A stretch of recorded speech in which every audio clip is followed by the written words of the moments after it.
C'est vous qui avez demandé ça. Ils ont simplement répondu. Le pays hôte est toujours surcoté. Une équipe métamorphosée, le Maroc, qui a sa plus belle performance lors de cette Coupe d'Afrique des Nations. Comment faire le contraire avec ce fou dans ton équipe? El Kabi, qui nous remet un deuxième geste acrobatique en pleine gueule, une deuxième bicyclette. En plus d'avoir été le joueur qui a montré le schéma à son équipe dès le premier but. Suivi d'un comportement exemplaire. À son âge, il te met des retournés, il continue à presser comme un fou, il te met des doublés. Quand le Maroc est attendu au plus haut niveau, il n'y est pas pour rien.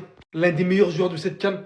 Et je pense vraiment que le Real Madrid est un problème et pas le joueur. Juste sa conduite de balle suffit à tous les supporters de football en fait. Comme si ça suffisait pas, Hakimi fait son retour au meilleur moment. Et l'entrée qu'il a fait, se signe directement de 2 tirs cadrés. Un système plus offensif, mieux équilibré, mieux réparti. Walid Regragui, malgré qu'il a été hué en début de match, a enfin compris que ce Maroc doit jouer libéré à ce point-là. Parce qu'il y a des joueurs qui sont capables d'apporter constamment ce danger, cette percussion. Avec Ezal Zouli, Brahim Diaz, c'est un numéro 9 de fou. Unai, incroyable. La Zambie, faut penser 2 fois la prochaine fois avant de sortir ce genre de choses. Vous vouliez peut-être un peu de buzz, mais là franchement, tout simplement éteint. Félicitations Maroc pour cette qualification, le meilleur reste à venir. Là, j'ai reconnu le Maroc 2022. Là, j'ai reconnu le vrai Maroc. Voilà un match du Maroc comme on l'attendait depuis le début de la CAN. Bon, alors, il y en a certainement, ils vont me dire c'est la Zambie en face. Mais les gars, je parle de l'équipe du Maroc. La façon dont ils ont pressé dès la première minute de la première mi-temps. La façon dont ils ont mouillé le maillot. La motivation des joueurs. Non, là, j'ai reconnu une équipe. Là, le Maroc, ça fait peur. Brahim Diaz, encore une fois, les gars, son talent, c'est magnifique à voir jouer sur un terrain de football.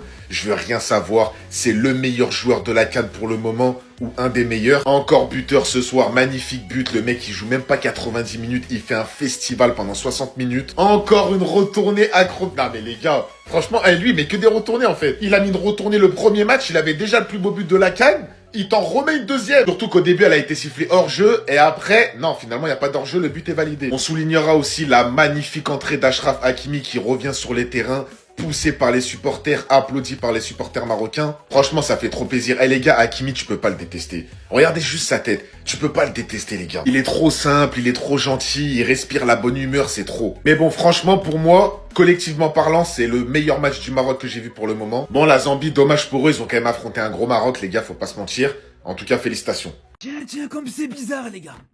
Quand tu mets les joueurs à leur poste, bizarrement, tout va beaucoup mieux. Enfin, merci. Merci Regragui. Merci. Quand tu mets Saibari dans son poste, au milieu de terrain, c'est monstrueux. C'est là que tu revois le Saibari du PSV, le Saibari de ce qu'il te propose en club. Quand tu fais jouer Abdé, qui est le joueur, l'ailier marocain le plus efficace depuis le début de la saison, tu vois que c'est beaucoup mieux. Merci. Alors, me dites pas, ouais, c'est facile à dire après le score, tout ça, les frères. Je l'avais même dit avant ce match. J'ai mis une story pour vous dire, moi, pronostic, j'avais dit 3-1. C'est pas 3-1, c'est encore mieux. Tu prends même pas de but juste derrière. Magnifique, les gars. Magnifique. Alors, il y a une chose, moi, que j'aurais peut-être espéré dans ce match. Parce que c'est presque parfait, à part certaines exceptions. Une chose que j'aurais aimé voir, c'est une entrée d'Aïd Boudlal. Alors, Massina n'a pas eu grand-chose à faire. Il n'a pas eu grand-chose à faire non plus. C'est pas comme si vraiment il était réellement sollicité, qu'il était vraiment mis en difficulté. C'est clair et net face à cette équipe de Zambie qui est très faible. Mais justement, je trouve que Aïd Boudlal, en vue de le faire rentrer plus tard dans la compétition, tu ne sais pas ce qui peut se passer. C'est très long une CAN. Lui donner la possibilité de jouer, de faire rentrer, de rentrer dans ce match à partir de la 60e minute avec tous les autres. À un moment donné, tu vois que tu mènes 3-0, ou tu es serein, ou tu es tranquille. C'est peut-être le seul regret que je peux avoir par rapport à ça. Pour le reste, incroyable, frère. Incroyable. Merci. J'espère que ça va continuer comme ça. J'espère vraiment que ça va être ce match-là, le déclic, une fois pour toutes. Et que sur le prochain match, on ne verra pas de décisions bizarres dans la compo, des joueurs qui joueront pas à leur poste et des choses comme ça. C'est tout ce qu'on espère. Voici le grand événement du match Zambie-Maroc, l'entrée en jeu d'Hakimi. Il y en a aussi eu un deuxième, retourné d'El Kaabi. Et un frérot, il m'a dit, mais lui, c'est un bitune ou quoi? Mais que des bicyclettes. Par contre, j'aimerais savoir, c'est quel joueur de la Zambie qui a fait une déclaration sur le Maroc, surcoté, etc. En soi, chacun son avis, il peut le penser. Mais frérot, tu peux pas nous dire ça, après tu vas te faire manger un 3-0. De plus, un 3-0 net, où la Zambie n'a même pas existé une seconde dans ce match. Le Maroc a maîtrisé son match de A à Z. En première mi-temps, El Kaabi qui marque de la tête dès le début de match pour bien lancer les hostilités. 20 minutes plus tard, Brahim Diaz qui vient mettre le deuxième but. Brahim Diaz, quand il est avec le Maroc, c'est beaucoup trop sérieux. Hein. Ses stats, elles sont stratosphériques. Bon, après, comme je vous ai montré au début, en deuxième mi-temps, avec Kaabi qui va mettre sa bicyclette. Après, on a eu Hakimi qui est rentré, les premières minutes de Shemzine Talbi. Voilà. En vrai, un match sans trembler du Maroc. Et ça, c'est leur potentiel adversaire. C'est les phases finales. Hein. Va falloir sous-estimer personne. Et quant à la Zambie, élimination avec 2 petits points. Mais Marocains adorés, vous êtes énervés. Mais je rigolais sur une vidéo. Quand je disais le couscous, il est vite fait. C'était une façon de parler. Je vous sous-estimais pas. Je savais que vous étiez fort, les gars. Je savais. Fallait juste le montrer. Là, aujourd'hui, là, c'est couscous royal. Déjà, ce mec-là, il est venu pour marquer cette CAN 2025. 3 matchs, 3 buts. Buteur face aux Comores, buteur face au Mali et buteur aujourd'hui face à la Zambie. Mais au-delà de ça, c'est 3 partitions complètes sur les 3 matchs. Il est tellement fort. Mais après, c'est pas le seul joueur du Maroc qui est venu pour marquer cette CAN 2025. El Kaabi.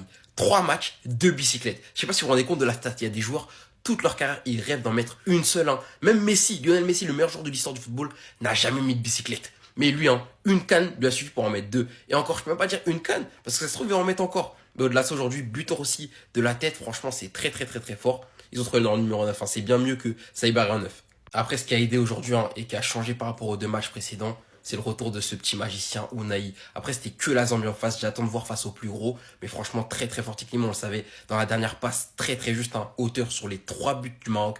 Avant passe décisive sur le but de Brahim. Et 2 passes décisives derrière. Franchement, c'est très juste. À un moment, ils l'ont serré à 3 carrément, tellement ils en avaient marre de lui.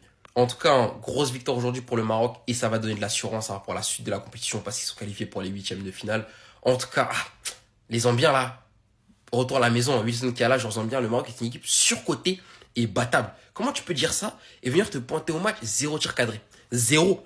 On est rentré avec 0 trophée. Tout le monde les critiquait, moi je les ai critiqués aussi parce qu'ils étaient critiquables. Face aux Comores, c'était pas fou. Face au Mali, c'était pas fou. Là, ils sont venus première mi-temps, 20 premières minutes, ils ont plié le match. Fin. Tu vois, là, ils ont parlé d'Arija, comme on dit. Ils ont pas parlé chinois. Là, franchement, grosse performance des Marocains, faut dire la vérité. On les vanne quand on les vanne parce qu'il faut les vanner et que c'est la canne et tout. Mais bon, quand ils font le taf, les gars, faut dire qu'ils font le taf. Hein. On va pas chercher la petite bête à chaque fois. En plus, super ambiance d'ailleurs au stade avec des super buts. El Kaabi, incroyable. Le mec, c'est trop. C'est un super Saiyan, Brahim Diaz, incroyable aussi. Ounahi, quel bonbon. Le mec à côté de lui, à chaque fois j'oublie les prénoms. Naïl, je sais pas quoi. Incroyable. C'est vrai que c'était la Zambie en face et je trouve que la Zambie c'était faible. Mais ils ont voulu jouer haut, hein. Attention. Contrairement aux Comores et au Mali, ils ont voulu jouer haut, tu vois. Et là je suis en train de me dire que le Maroc, ils ont eu beaucoup d'espace. Est-ce que c'est pour ça qu'ils ont gagné 3-0? En partie. Et moi j'ai encore cette interrogation. Face à un vrai bloc bas, est-ce que le Maroc va savoir persévérer, marquer? À suivre, on se pète au 8e de finale. Après le gros tacle de Luis Diaz, on s'était posé la question, hein, est-ce qu'Hakimi pourra jouer la CAN à domicile chez lui, au Maroc? Il y avait des doutes, mais au final, c'est chose faite. Il est de retour aujourd'hui. Quand même, pour une vingtaine de minutes, c'est déjà pas mal. Pour le plaisir des Marocains et pour son plaisir à lui. Regardez son sourire. Genre le ballon d'or africain, il n'est pas que sa propre compétition. C'est pas possible. T'avais clairement le plaisir de le voir. Victoire 3-0 du Maroc face à la Zambie. Une victoire léger. Maroc va prendre sa première place et avec un but encore de El Kaabi qui va encore mettre une bicyclette. El Kaabi, tu comptes faire ça à tous les matchs? Déjà, match d'ouverture, tu mets le but de la compétition déjà. Aujourd'hui, ce but-là, on doit le mettre où? On doit le mettre où en fait? C'est quoi? C'est le deuxième meilleur but de la compétition, c'est ça? Il veut toutes les places du podium. Aujourd'hui, ça va être un doublé pour lui. Et on verra aussi un but de Brahim Diaz qui est chaud sur cette compétition. Actuellement, meilleur buteur du Maroc avec El Kaabi. Lui aura marqué sur chaque match. Faut pas oublier, hein, que Brahim Diaz, c'est sa toute première compétition avec le Maroc. C'est sa toute première, hein. Et là, il est en train de tout casser. Le Maroc est premier de sa poule, le Mali passe en deuxième, les Comores sont troisième, et la Zambie dernier. Et comment vous dire que c'est un résultat qui m'arrange parce que l'Angola, pour l'instant, on n'est pas encore éliminé. Vas-y. On fera plus que le match de la Tunisie demain face à la Tanzanie pour affirmer notre qualification. Sans avoir gagné un seul match. Waouh. Comme les Maliens, quoi. C'était la boucherie qu'on attendait. On a agi comme si on était des vrais bouchers. C'est le match que j'attendais en fait. On a agi comme les Brésiliens, comme les Argentins, comme les Messiens de l'Afrique. Vous pouvez pas le dire qu'on n'était pas fort. Vous pouvez pas le dire qu'on n'était pas fort. On a blanchi le match. La Zambie n'a pas été capable de marquer. Défense, milieu, attaque au top. La troisième journée de la CAN, on la commence extrêmement bien. Hey El Kaabi, faut nous le dire. Est-ce que ton idole c'est CR7? Le mec ne s'est pas arrêté avec une seule bicyclette. Il a décidé à la troisième journée de cette CAN que ouais, je vais refaire une autre bicyclette. Tellement que le but était propre, il nous a décidé de faire une petite salsa. Un petit déhanché comme ça, à la espagnole. Célébration hors du commun. Le mec a non seulement vrillé sur le terrain, mais aussi à l'extérieur du terrain. Tellement que la défensive était excellente, Yacine Bounou n'a pas été mouvementé. Le mec a reçu des tirs par-ci par-là, mais rien de sérieux. Les amis, vous pouvez pas dire le contraire. Vous pouvez pas dire le contraire. Vous avez peur de nous les Marocains. Aujourd'hui, on a illuminé le football africain. Aujourd'hui, on a mis des points sur des i. Et le plus important, c'est qu'on a envoyé un message clair et net. On va pas se laisser faire en huitième de finale. On va pas se laisser faire en quart de finale. On va pas se laisser faire en demi-finale. On va pas se laisser faire en finale. Parce que ouais, notre seul but, c'est de ramener la Coupe d'Afrique au sein du territoire marocain. El Kabi est un malade. Déjà que le Maroc est l'équipe favorite de cette CAN, mais en plus de ça, ils ont 3 armes secrètes. Il y en a un qui est toujours là pour débloquer les situations et depuis le début de la CAN, il est inarrêtable. Alors qu'au Real Madrid, il joue pas tant que ça. Aujourd'hui, encore une fois, il était dans la construction du jeu marocain. D'autant plus que lui et ses coéquipiers autour de lui étaient venus aujourd'hui pour fermer des bouches. Tous ceux qui, après le deuxième match du Maroc face au Mali, disaient que le Maroc n'avait pas le niveau, et ben aujourd'hui, ils ont voulu vous montrer que vous aviez tort. Brahim Diaz aujourd'hui, encore une fois, auteur d'un but. Il est sur 3 buts en 3 matchs. Ce qui nous amène ensuite à la deuxième arme secrète du Maroc, Monsieur El Kabi a.k.a. les retournettes acrobatiques. En fait, lui, dans cette CAN, c'est simple. Il est venu que pour nous choquer. Après son premier but de malade qui nous a inscrit lors du match d'ouverture, but qui pour la majorité des gens est le but de la CAN, et bah le gars aujourd'hui est venu se concurrencer lui-même. Il a encore claqué un deuxième but qui rentre en concurrence avec son premier but. Encore une retournette acrobatique. Sur une magnifique passe d'Ounaï qui était à 25 mètres des cages, Monsieur El Kabi qui au départ paraissait en hors-jeu, eh ben non, il a encore fait souffrir son dos. Je sais pas comment il se débrouille pour avoir autant de facilité à se retourner, mais c'est juste dingue. Et en plus de ça, il se limite pas seulement qu'aux retournettes acrobatique, non. Sur son premier but d'aujourd'hui, le gars était entouré par toute l'équipe de la Zambie, mais il a quand même marqué.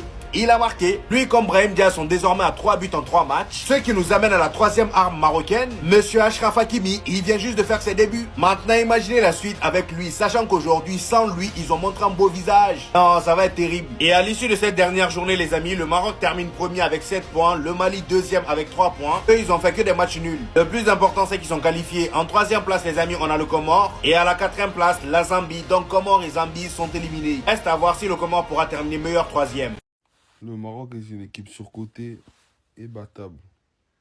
Score final 3-0. Souvent les gens là qui ont le menton comme ça là, tu vois, qui ont un menton maintenant, faut pas trop les écouter. Ils veulent que parler. C'est les gens qui sont comme ça. Faut pas trop les écouter.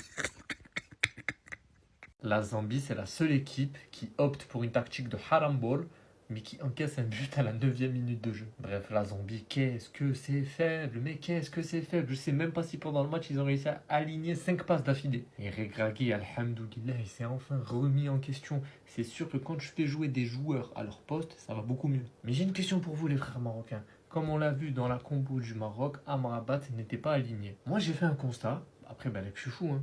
Mais je trouve que sans Amrabat, ça circule beaucoup plus vite, et ce qui a permis au Maroc d'ailleurs de mettre beaucoup plus d'intensité sur le match. Après, je dis pas que Amrabat doit pas être titulaire, mais il faut se poser la question, tu vois. Après oui, vous allez me dire c'est que la Zambie, mais par exemple face aux Comores, j'ai pas vu le Maroc faire tourner le ballon aussi vite, de mettre l'intensité de balle au pied, alors que là si. Mais bah, mis à part ça, Brahim Diaz, le Léo Messi du Maroc, qu'est-ce que vous voulez dire sur lui encore? C'est pour ça, quand je le vois remplaçant au Real, c'est du gâchis, franchement. Le Real, franchement, donnez-le à notre club. Hein. On a El Kabi, je pense, on a compris que son dessin animé préféré, c'est Olivier Tom. Mais si je devrais retirer un petit point faible du Maroc, on sait que le point faible du Maroc, c'est la défense centrale. Franchement, Regragui, t'abuses, frérot. Mais Aïd Boutlal en défense centrale, frérot. Je veux bien, Regragui, t'aimes l'expérience, t'aimes pas la jeunesse. Mais là, on te parle de performance. T'étais déjà qualifié avant le match. Je sais pas, teste Aïd Boutlal au moins tu vois si le mec il a vraiment les épaules pour être titulaire. Moi je pense que c'est juste ça le point faible du Maroc, parce que je pense que si vous affrontez un cadre africain qui va jouer bloc bas et qui va jouer en transition, je pense que ça va faire très très mal. Parce que je pense pour gagner cette équipe du Maroc, c'est ce qu'il faut faire, jouer en bloc bas et jouer en transition. Je suis choqué. Qu'est-ce que je viens de voir? Moi je vais vous dire un truc, il y en a qui seront pas d'accord, j'en ai rien à faire. Sur cette action de Brahim Diaz, j'ai eu des flashbacks de Messi. Voilà, je le pose ici. Brahim Diaz qui reçoit un ballon à l'entrée de la surface, il y a 2 joueurs de la Zambie sur lui. Mais que va faire Brahim Diaz? Est-ce qu'il va décaler à droite sur Mazraoui? Mais qu'est-ce qu'il va faire? Brahim Diaz qui envoie les 2 joueurs en même temps, dont un petit point en bonus. J'ai dit Messi pendant l'intro, mais c'est plus Eden Hazard. Brahim Diaz qui arrive à l'entrée de la surface et qui envoie une frappe, mais malheureusement, le gardien l'arrêtera. À ce moment-là, ça faisait 2-0 pour le Maroc et Brahim Diaz avait déjà marqué un but. Mais les gars, ce genre d'action, il n'y a que l'élite qui peut faire ça. Il n'y a que les gens qui savent bien traiter un ballon qui savent faire ça. Il y a très très peu de gens dans le monde qui savent aussi bien s'occuper d'un ballon. Demandez à un ballon de foot ce qu'il en pense, il vous dira. Brahim Diaz, c'est un mec qui sait chouchouter la balle. Tu lui donnes un ballon, il en prend soin. Il l'emmène au resto, il lui achète des sapes, il le rend beau gosse, bref, il lui fait tout. Et ce genre de joueurs qui savent aussi bien s'occuper de la balle, c'est très rare dans le football, les gars.